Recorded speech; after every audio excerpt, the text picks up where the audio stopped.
ಓಂ ಶ್ರೀ ಗಣೇಶಾಯ ನಮಃ. ಶ್ರೀಮನ್ನಾರಾಯಣೀಯಂ. ಓಂ ಶ್ರೀ ಕೃಷ್ಣಾಯ ಪರಬ್ರಹ್ಮಣೇ ನಮಃ. ದಶಕಂ 22 ಶ್ಲೋಕ 3. ಸಮೃತ್ಯುಕಾಲೇ Yamaraja ಕಿಂಕರಾನ್ ಭಯಂಕರಾನ್ ತ್ರೀನ್ ಅಭಿಲಕ್ಷಯನ್ ಬಿಯಾ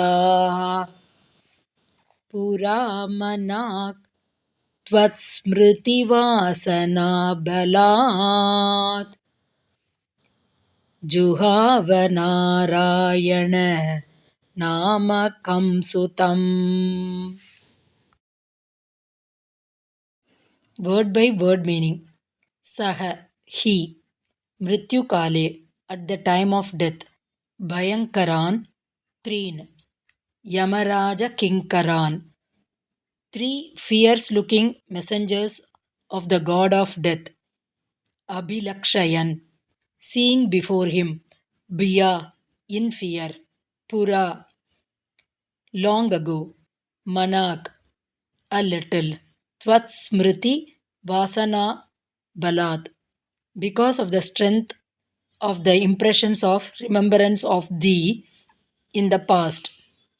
Narayana namakam sutam, his son named Narayana.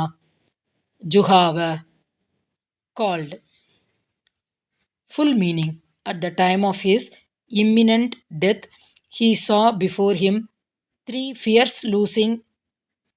fierce-looking messengers of the god of death. In fear, he called his son named Narayana, impelled unconsciously by the strength of the memory of his past devotion to thee. Om Tat Sat.